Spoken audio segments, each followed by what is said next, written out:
माँ भगवती देवीभ्याय नमः। माँ दुर्गा देवीभ्याय नमः। सर्वमंगलमांगल्ये शिवे सर्वार्थसाधके शरणे त्र्यंबके गौरी नारायणी नमोस्तुते।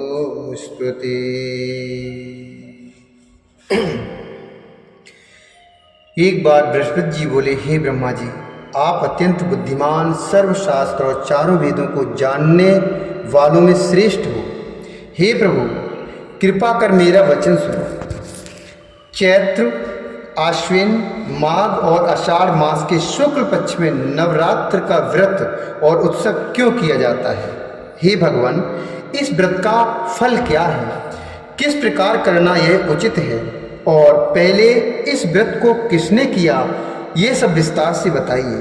बृहस्पति जी का ऐसा प्रश्न सुनकर ब्रह्मा जी कहने लगे कि हे बृहस्पति, प्राणियों का हित करने की इच्छा से तुमने बहुत ही अच्छा प्रश्न पूछा है। जो मनुष्य मनोरथ पूर्ण करने वाली दुर्गा, महादेवी, सूर्य और नारायण को ध्यान करते हैं, वे मनुष्य धन्य हैं। यह नवरात्र संपूर्ण कामनाओं को पूर्ण करने वाला व्रत है। यह जो नवरात्र है वो संपूर्ण कामनाओं को पूर्ण करने वाला है, और इसके करने से पुत्र चाहने वाले को पुत्र, धन चाहने वाले को धन, विद्या चाहने वाले को विद्या और सुख चाहने वाले को सुख प्राप्त होता है। इस व्रत को करने से रोगी मनुष्य का रोग दूर हो जाता है और कारागार में पड़ा हुआ मनुष्य बंधन से छूट जाता है। मनुष्य की तमाम विपत्तियां दूर हो जाती हैं और उसके घर में संपूर्ण संपत्तियां आकर उपस्थित हो जाती हैं, अर्थात वास करने लगती हैं। बंध्या और काक बंध्या के इस व्रत के करने से पुत्र हो जाता है।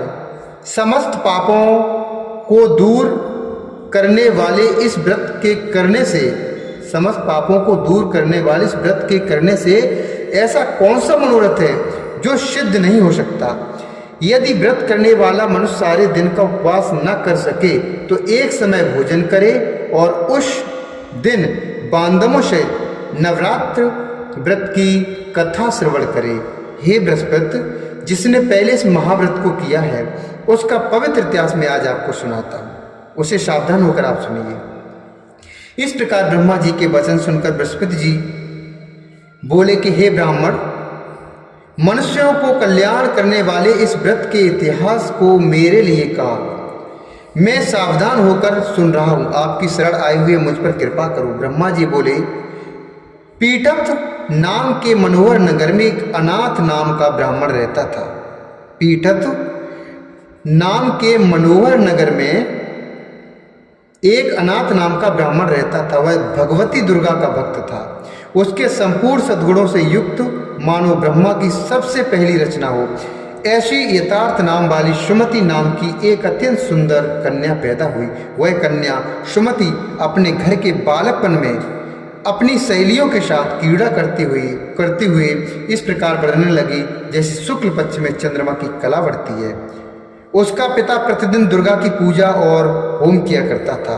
उस समय वह भी नियम से वहाँ उपस्थित हो जाती थी। एक दिन वह सुमति अपनी सखियों के साथ खेलने में लग गई और भगवती के पूजन में उपस्थित नहीं हुई। उसके पिता को पुत्री की ऐसी असावधानी देखकर क्रोध आया और पुत्री से कहने लगा कि हे दुष्ट पुत्री, आज प्रभात से तुमने भगवती का पूजन नहीं किया, इस कारण मैं किसी कुष्ठी और दरिद्र मनुष्य के साथ तेरा विवाह करूंगा। इस प्रकार कुपित होकर पिता के वचनों को सुनकर सुमति को बड़ा दुख हुआ और पिता से कहने लगी कि हे पिताजी, मैं आपकी कन्या हूँ, मैं आपको आपके सब तरह से अधीन हूँ, जैसी आपकी इच्छा हो मेरा विवाह कर सकते हैं। होगा वही जो मेरे भाग्य में लिखा है, मेरा तो इस पर पूर्ण विश्वास है। मनुष्य न जाने कितने मनोरथों का चिंतन करता है, पर होता वही जो भाग्य में विधाता ने लिखा है, जो भगवान ने भाग्य में लिखा है।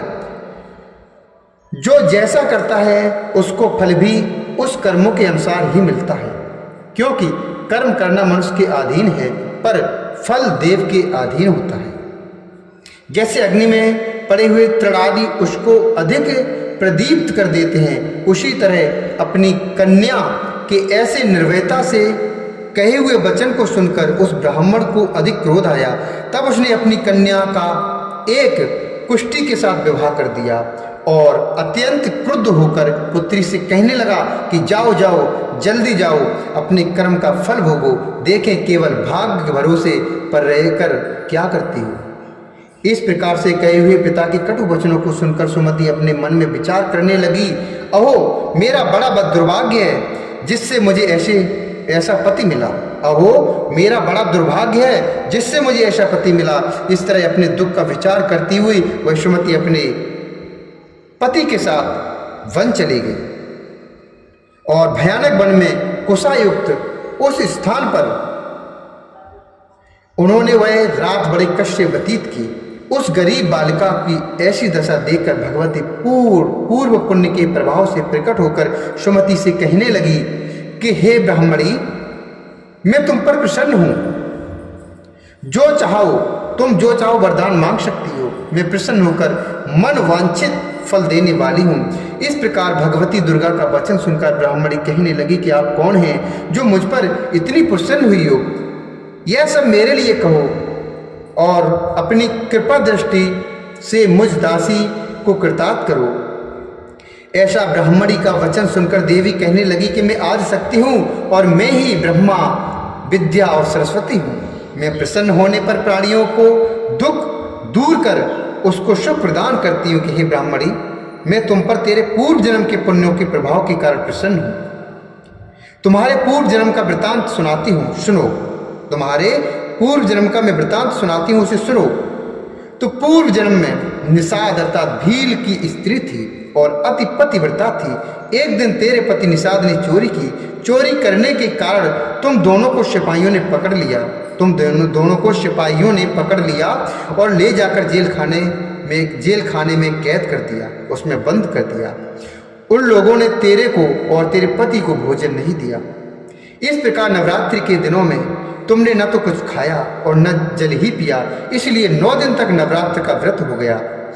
हे ब्राह्मणी, उन दिनों में जो व्रत हुआ उस व्रत के प्रभाव से प्रसन्न होकर तुम्हें मनोवांछित वस्तु दे रही हूं।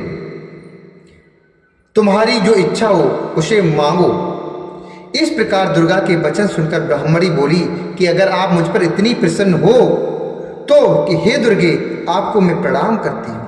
कृपा करके मेरी पति के कोढ़ को दूर करो। जो मेरे पति को कोढ़ का रोग है उसे दूर कर दो। देवी कहने लगी कि उन दिनों में जो तुमने व्रत किया था उस व्रत के एक दिन का पुण्य अपने पति का कोढ़ दूर होने के लिए अर्पण करो। मेरे प्रभाव से तेरा पति कोढ़ से रहित और सोने के समान शरीर वाला हो जाएगा। ब्रह्मा जी बोले।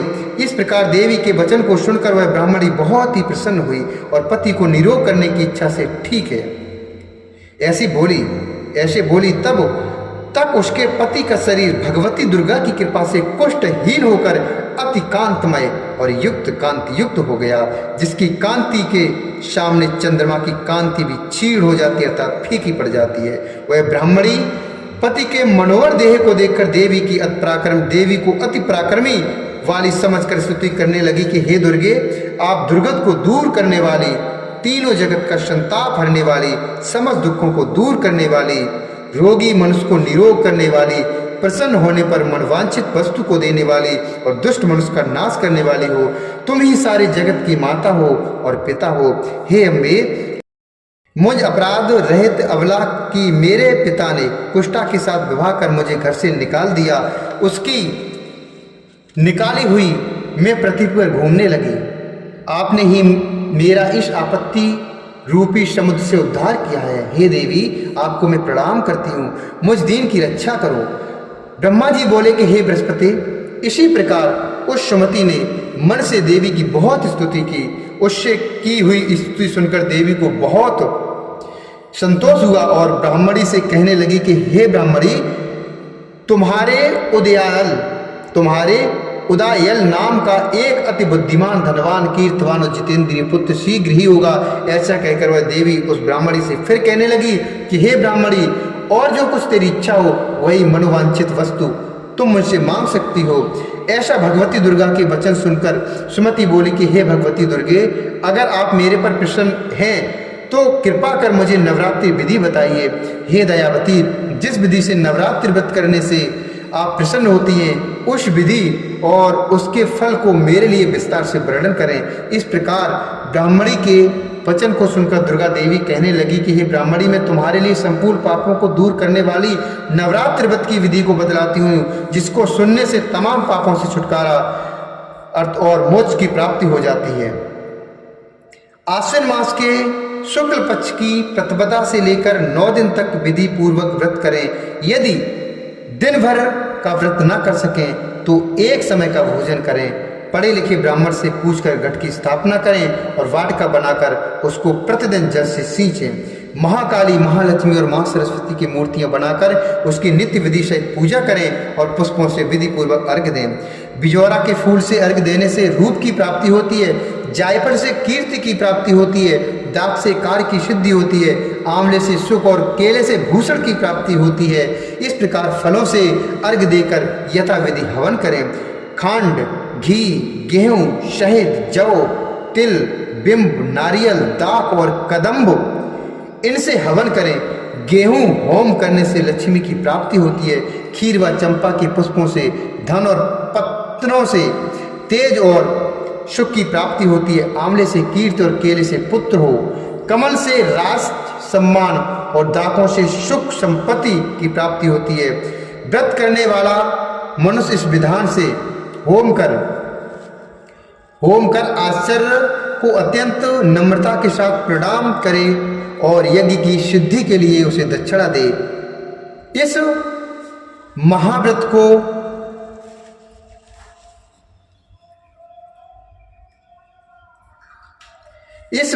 को पहले बताई हुई विधि के अनुसार जो कोई करता है उसके सब मनोरथ सिद्ध हो जाते हैं, इसमें तनिक भी संशय नहीं है। इन 9 दिनों में जो कुछ दान आदि दिया जाता है उसका करोड़ों गुना फल मिलता है। इस नवरात्रि के व्रत करने से अश्वमेध यज्ञ का फल मिलता है। हे ब्राह्मणी, इस संपूर्ण कामना को पूर्ण करने वाले उत्तम व्रत को तीर्थ, मंदिर अथवा घर में ही विधि के अनुसार करें। ब्रह्मा जी बोले, हे बृहस्पति, इस प्रकार ब्राह्मणी को व्रत की विधि और फल बताकर देवी अंतर्ध्यान हो गई। जो मनुष्य या स्त्री इस व्रत को भक्ति पूर्वक करता है वह इस लोक में सुख पाकर अंत में दुर्लभ मोक्ष को प्राप्त होता है। हे बृहस्पति, यह दुर्लभ व्रत का महात्म मैंने तुम्हारे लिए बतलाया है। ऐसा ब्रह्मा जी के वचनों को सुनकर बृहस्पति जी आनंद के कारण रोमांचित हो गए और ब्रह्मा जी से कहने लगे कि ब्रह्मा जी, आपने मुझ पर अति कृपा की जो अमृत के समान इस नवरात्रि व्रत का महात्म सुनाया। हे प्रभु, आपके बिना और कौन इसे महात्म को सुन सकता है।